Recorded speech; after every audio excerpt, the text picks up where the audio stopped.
Hello, ghouls and goblins.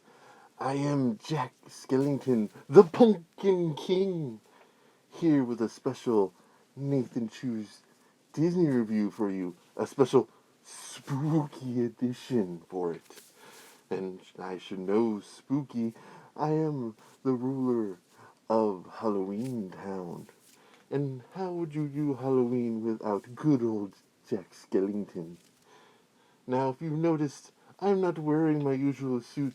That is because, being so close to Halloween, Sally is doing a little extra tailoring to make it just spooky enough for you all. Now, today's review is Seekers of the Weird. It is a 5-part miniseries in the Disney Kingdom's comic book line, done by Marvel. Now, this review is inspired by Halloween because Seekers of the Weird was originally going to be tied to the Haunted Mansion, which I have so delightfully taken over for this holiday season. If you go to Disneyland, you will see it. You may even see me there. But without further ado, let us get to Nathanchu and his review of this comic series. And I'll see you after. This is Halloween, this is Halloween, pumpkins scream in the dead of night. This is Halloween, everybody make a scene, trick or treat. Tell the neighbors gonna die of fright. It's our town, everybody scream. It's town of Halloween. Seekers of the Weird. This is a 5-part series under the Disney Kingdoms banner for the Marvel Comics. This is the first of the series. The second one was Figment, and they just recently announced the third one is going to be Big Thunder, which is going to come up next year during springtime. Now, Seekers of the Weird is based off the designs by Rolly Crump for the Museum of the Weird, which originally was going to be tied with the Haunted Mansion in Disneyland. There's glimpses of the Museum of the Weird on the old Disneyland TV show. Walt Disney did have Rolly Crump on explaining different designs and whatnot. You can see some of those designs probably by searching online, but definitely in the book it's kind of a cute story. That's Rolly Crump's biography. It's a great book. That's for another review. But let's get back to the Seekers of the Weird. The two main characters in the comic are as Maxwell and Melody.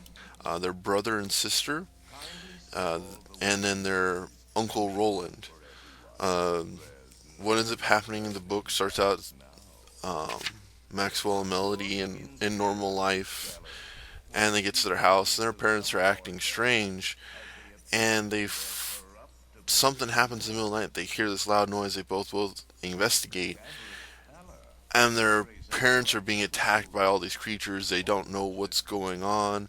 They see their parents get kidnapped, and right then their uncle busts in too late to save them.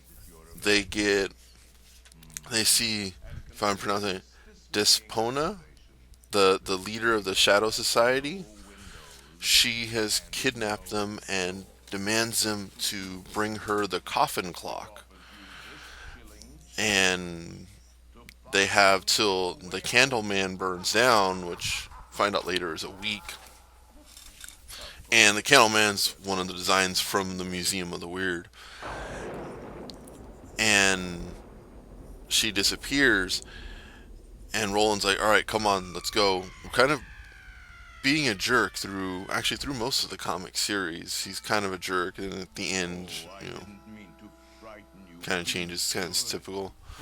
But the whole story is like an old Disney like adventure thing. Like if they made a movie out of this, done correctly, it would be an awesome movie.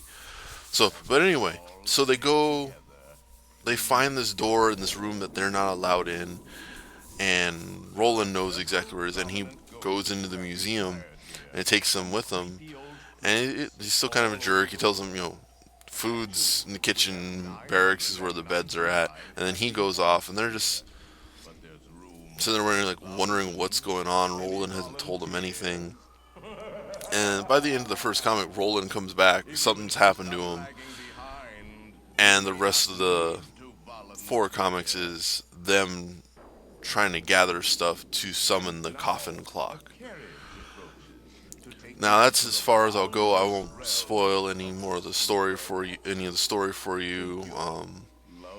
But the one thing is their parents and Roland are a member of the Wardens, which are the keepers of the Museum of the Weird, which is what they go into to try to summon the clock. The art in the books are great.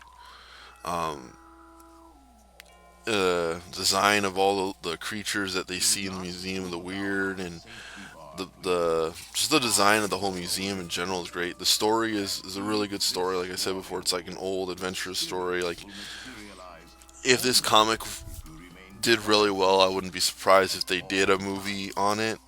I'm still waiting for the Haunted Mansion movie to come out by Del Toro, but we'll see whenever that happens.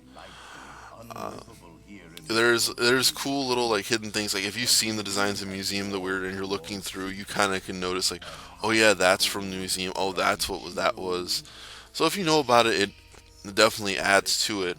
There's even that got pointed out to me by listening slash watching a Communicore Weekly. There is a little hidden Rolly Crump, which should be on the screen right now, that who designed the Museum of the World. It's kind of a little cool homage to him. Now, since the all 5 issues have already been released, they are available digitally, and the graphic novel of it, which is the collection of the comics, I believe is out now. It's worth pick up and read, whether you read it digitally or individual comics. I prefer the individual comics because that's what I grew up with.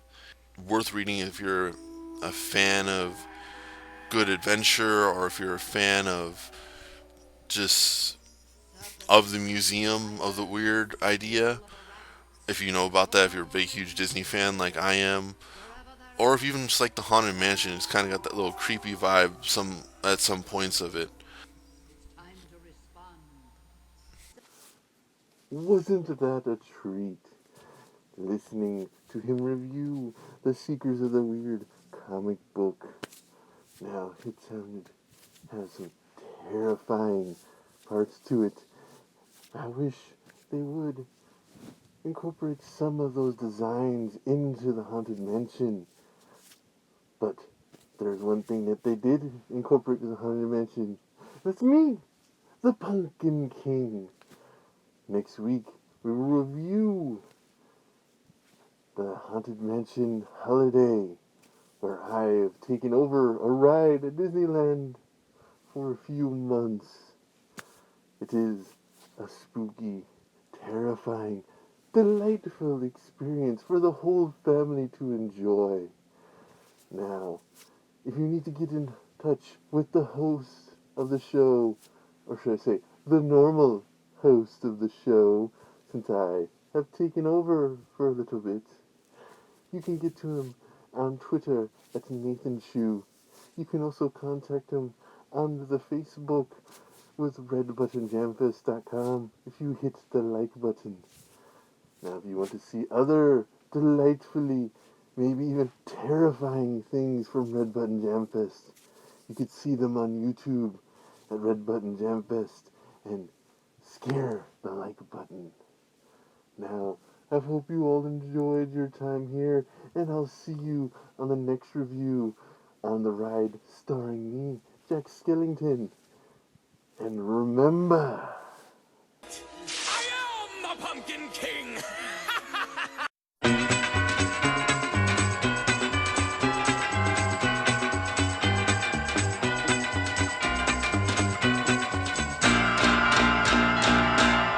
When the crypt doors creak and the tombstones quake, Spooks and mockers swing and wake, happy haunts materialize, and begin to vocalize. Grim grinning ghosts come out to socialize.